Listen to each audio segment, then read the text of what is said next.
Hello everyone. So দেখো finally আমরা চলেই আসলাম আমাদের ঘোষবাড়িতে। এই ঘোষবাড়ি হলো এমন একটি জায়গা যেখানে বলতে পারো এমন কোনো লোকজন নেই এখানে আসেনি। তো তোমাদের মধ্যে কে কে এসেছো অবশ্যই কমেন্ট করে জানিও। তো দেখতেই পাচ্ছ তোমাদের সাথে কথা বলতে বলতে চলে আসলাম আমাদের পূজা মণ্ডপে। তো দেখতেই পাচ্ছ পূজা মণ্ডপটা কত সুন্দর করে সাজিয়েছে।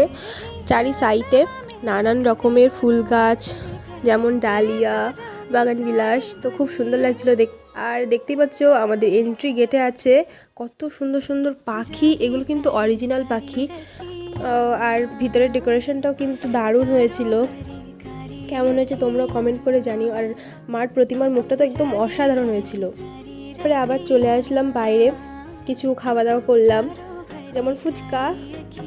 আমরা মেয়েরা যেখানেই যাই না কেন অবশ্যই ট্রাই করি। তো এদিকে বোটিং হচ্ছিল, সবাই চড়ছিল কাপল। আমরা দুজন আপেল হয়ে গিয়েছিলাম সবার মধ্যে। তারপরে ভুট্টা খাওয়ার পরে চলে আসলাম। তো ভিডিওটি যদি ভালো লাগে একটু